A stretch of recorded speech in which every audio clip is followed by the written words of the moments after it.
Sabrina vient d'avoir 17 ans et elle est enceinte de 8 mois. En conflit avec ses parents, elle vit dans un foyer depuis 2 ans.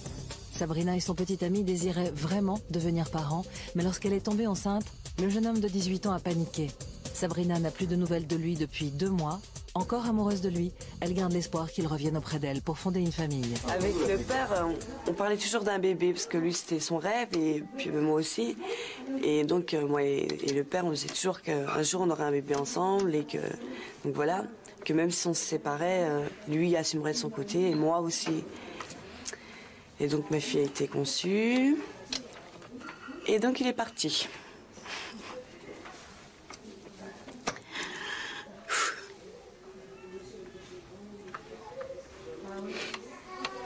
Tu sais, il a su être là quand j'avais besoin de lui, tout le temps. Il était tout le temps là, quoi. Même, je sais pas, il me faisait rigoler, il me faisait oublier tout. Tout ce que j'avais vécu, tu sais, il était tout le temps là, quoi.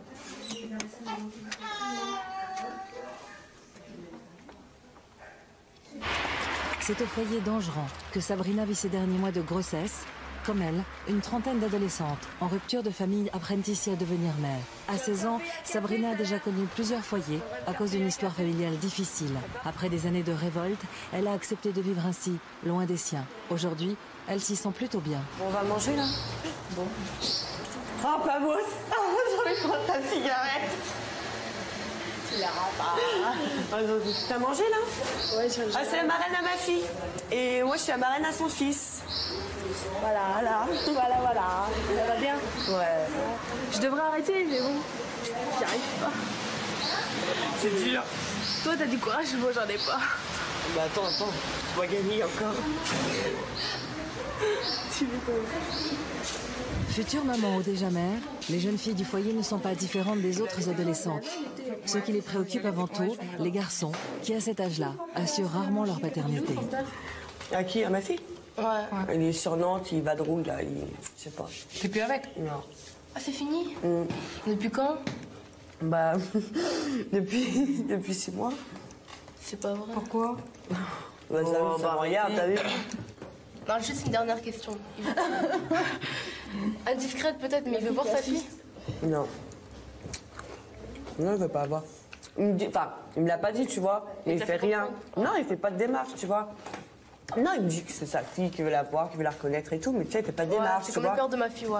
La dernière fois qu'elle l'a vue, c'était l'année dernière, et puis bah là, c'est vacances, tu vois, comme je t'ai dit, tu vois, je vais essayer de construire une relation entre eux deux, tu vois, parce que franchement, il est où papa? Important, hein. Il est où papa? Bah il est ouais. où papa? Tous les jours. C'est dur en plus. Hein. Même au téléphone, tu sais, elle parle au téléphone, elle fait, il est où papa? Ça Je fait sais pas, mal. il est pas là. Ouais. Ça fait mal. Ouais. Qu'est-ce que tu réponds, il est où papa? Il est où papa? Bah écoute ma chérie, papa il habite à Nantes. Si tu veux le voir, y a pas de problème. Tiens son numéro. Même si elle a l'air de prendre les choses à la légère devant ses copines, Sabrina prépare avec sérieux la naissance de sa fille. Aujourd'hui, elle se fait expliquer le fonctionnement de la pouponnière du foyer. Elle est sûre d'être capable d'élever son bébé seule, mais parfois, l'absence du père est très difficile à supporter. Je beau me battre, si lui veut pas faire d'efforts, ben je pourrais aboutir à rien. Il faut être deux dans ces cas-là, pas toute seule. Donc maintenant, je me dis s'il doit revenir et s'il aime vraiment Inès, quoi, ben il reviendra. Pour elle, pas pour moi. Moi, je m'en fiche maintenant. J'ai envie de l'appeler, mais je vois pas pourquoi tout le temps je l'appellerai, quoi. J'en ai marre de l'appeler. C'est à lui de faire voir. Moi, même si je retourne plus avec lui, maintenant je m'en fiche. C'est juste pour ma fille, je veux qu'il assume. C'est pas dur de donner un peu d'amour à un enfant, de jouer avec lui, c'est tout ce que je lui demande. J'aime quand ton petit corps gigote dans le mien. Il n'y a pas de mots pour expliquer ces moments si forts, si intenses. Tu es entré si vite dans ma vie que tu as fait ravager mon cœur et tu n'es pas prêt d'y sortir. Je suis peut-être jeune, mais je pense que pour élever et aimer un enfant, il n'y a pas d'âge, surtout quand cet enfant est désiré. Inès, je t'aime et pour toujours, je te le garantis. Sabrina, ta maman qui t'aime.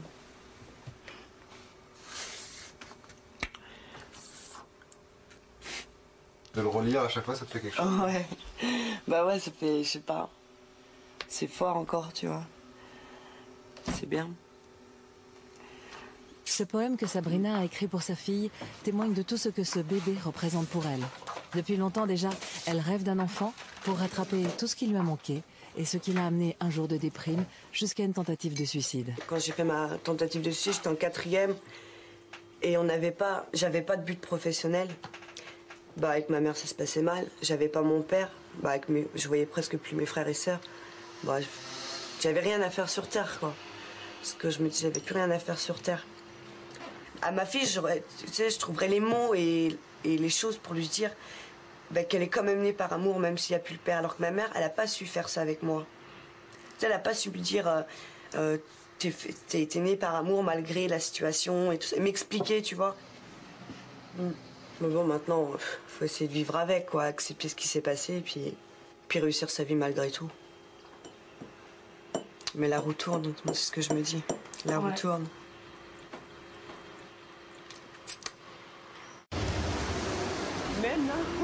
Pour Sabrina, l'accouchement approche et elle a un rendez-vous aujourd'hui pour sa dernière visite médicale. C'est une amie qui l'accompagne. Ses parents divorcés n'ont pas le temps de s'occuper d'elle.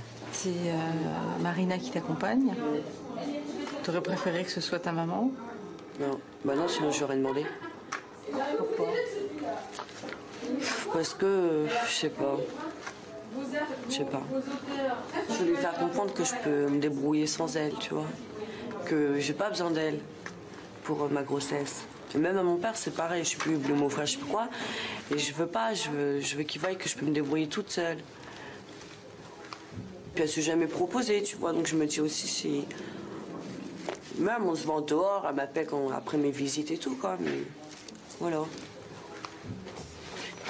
Alors, on va commencer par la première page du dossier sur les renseignements généraux. Donc, vous êtes célibataire. Oui. Est-ce que vous fumiez avant d'être enceinte? Est-ce que vous fumez toujours? Ça fait... Depuis hier, j'essaye de fumer. Depuis hier? Oui. C'est tout récent, alors? Oui. Et jusqu'à hier, ça faisait combien? En gros, 10 à 15, en gros. Des fois, 10 à ça 15. pouvait être plus, des fois, ça pouvait être plus. Le futur papa, On n'en parle pas. on n'en parle pas. Est-ce qu'il est lycéen? Oui, lycéen. Et du point de vue médical, est-ce que vous avez déjà été hospitalisé pour une autre raison? Ouais, mais c'est pas au niveau de ma santé. Oui, c'était pour quel motif? Tentative de suicide. Une seule fois ou plusieurs fois? Non, une seule fois. D'accord. Vous l'avez arrêté volontairement, la pilule? Autrement dit, cette grossesse était volontaire ou est-ce que c'est d'un accident? J'ai arrêté normal, enfin volontairement. Volontairement? Oui. Donc la grossesse est plus ou moins souhaitée alors? Oui, oui. Bon, je crois que on a tout ce qu'il faut. On va faire l'examen maintenant. Oui. L'examen gynécologique. Oui. C'est où, là? C'est juste derrière. Ouais, ça.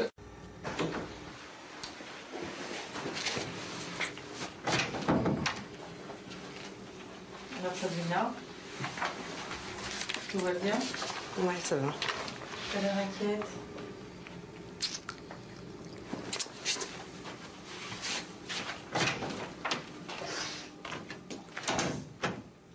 C'est qu'elle a son col un peu ouvert. Donc il y a quand même Oui. une petite menace d'accouchement prématuré.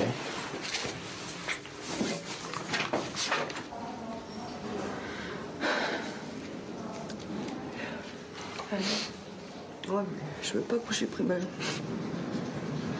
Si ça arrive, ça arrive. Tu verras bien. Mais il faut que je me repose pour pas qu'elle naisse prémat. La menace d'accouchement prématuré, c'est une des causes les plus importantes des difficultés que nous avons avec les grossesses chez les adolescentes. D'une part parce que le contexte psychologique n'est pas toujours très favorable, et puis je pense que c'est le cas pour Sabrina qui a quand même vu son partenaire se décharger complètement de ses responsabilités. Deuxièmement, je crois qu'elle a eu quelques difficultés dans ses études. Tout ça, tous ces facteurs psychologiques sont évidemment peu favorables à une grossesse sereine. Et puis, il y a le tabagisme qui est la cause principale. Ben ça va, j'ai fumé 2 cigarettes franchement.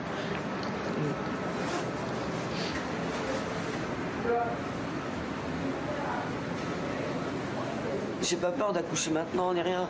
Mais j'ai pas envie de voir ma fille en néonatal là-haut, là. J'ai pas envie de la voir là. Tu vois, j'ai pas envie de rentrer chez moi sans ma fille et de venir la voir tous les jours ici, là. Je veux pas de ça. Je flippe, quoi. Sabrina n'a pas eu de prématuré et elle n'a pas crié. Elle a mis 1h30 à peine pour mettre au monde Inès.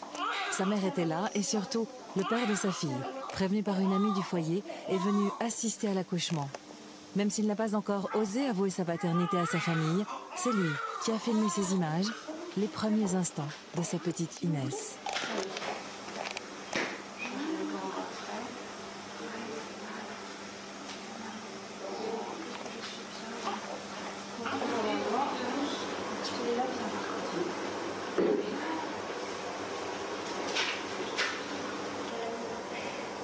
Ça fait quoi? Bah attends, je la prends dans les bras. Ouais.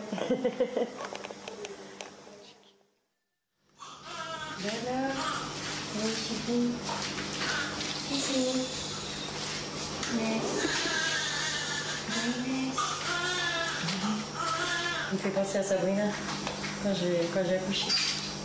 C'est bizarre. Ça fait mal. Ça fait hyper mal, mais c'est beau, quoi. Ça y est, j'ai tout oublié, quoi, les souffrances, mais quand je les avais, ouf. Alors maintenant, je suis plus toute seule. Il y a ma fille, donc je fasse ma vie avec ma fille, quoi. Je suis plus toute seule. Je dirais qu'elle est née par amour, malgré que j'ai 17 ans et son père 19. Qu'elle a été voulue.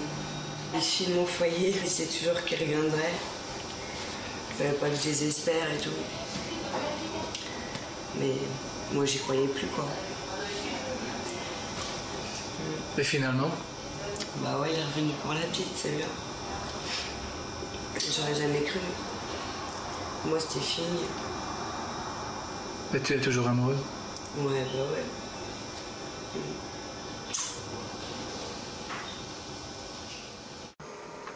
Retour à la maison et à la dure réalité, c'est l'apprentissage de la maternité avec sa longue suite de petits sacrifices. Pour Sabrina, une lève tard, les débuts sont rudes.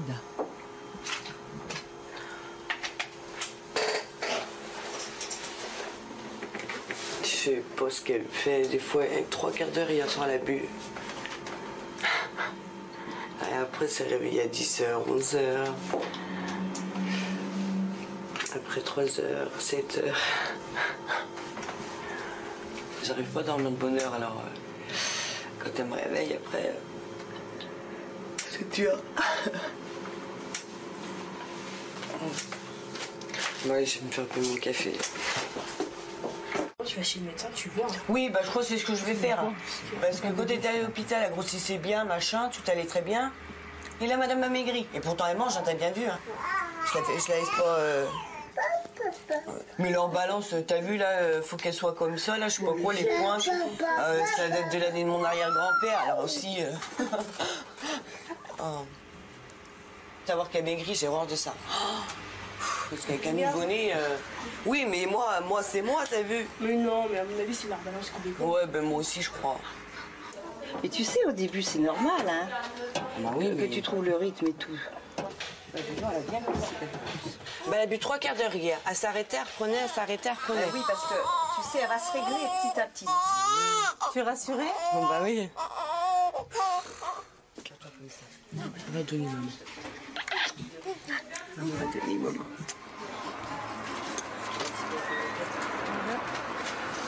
Depuis la naissance d'Inès, la mère de Sabrina vient lui rendre visite régulièrement. Mais leurs relations ne sont pas simples pour autant. Belle, hein? Ah oui, elle est très belle. Oh, elle est belle, là. Ouais, elle est chouette, celle-là. Ah oui, celle-là, elle est belle. Tu as vu celle-là? Ouais, bah oui. La directrice du foyer fait tout son possible pour maintenir le lien familial. Dites-moi, elle pourra venir chez vous? Non. J'ai pas envie. Je m'entends pas avec le père de... C'est moi qui... Oui. Tu veux pas? Non. Je pose la question, non, d'accord. On s'entend pas trop, enfin pas vis-à-vis de moi, mais la personne avec qui je vis, quoi. C'est pas ça du tout, donc je veux pas les disputes, je ne veux pas que... Je préfère qu'on se voie comme ça, que sinon on se finirait par se disputer, donc c'est un choix qu'on a fait et puis... L'important, c'était quand même que vous puissiez revenir, vous, hein, que vous puissiez venir ici. Oui, je crois que c'est surtout ça qui est important pour Sabrina. Bon, à la maison, ça change pas. 15 jours après la naissance d'Inès, tous les espoirs de Sabrina semblent se réaliser. J'ai envie de père de ma fille, hyper classe même. Non, elle assume bien. Pour l'instant, franchement, elle cartonne. C'est vrai, t'as vu hier. Franchement, pour l'instant, j'ai rien à dire. Je voyais mal avec un... Bah là, quand tu l'as vu avec la petite, ça t'a pas fait... Ah si, ça m'a fait chelou. Tu peux nous dire pourquoi il ne peut pas le dire au grand jour? Pourquoi il ne peut pas assumer sa paternité? Je crois qu'il a peur de ses parents. Il vit encore chez eux, tu vois. Et je crois qu'il a une peur, sérieux, il a cette peur de... Mais bon, déjà, avant, c'était même ses copains, c'était pas au courant et tout. Et le lendemain de l'accouchement, il est venu avec des copains. Même en ville, c'est lui qui poussait à la poussette et tout, tu vois. Et tu disais que le papa d'Inès allait la reconnaître? Bah oui, ça y est, c'est bien décidé à aller la reconnaître. Enfin, tant que j'ai pas le papier, hein. Mais bon. C'est pour la petite que je veux qu'il reconnaisse, qu'il dise oui, c'est ma fille, tu vois. Et puis ce que je veux, c'est qu'il assume sa paternité. Moi, je veux pas lui demander des sous, l'emmener au tribunal pour qu'il me paye une pension alimentaire. Non, c'est pour ma fille, tu sais, qu'elle voie que son père, il est là, qu'il l'a reconnu et que... Ce que moi, j'ai pas eu, quoi. Et ça... et c'est pour ça, hein.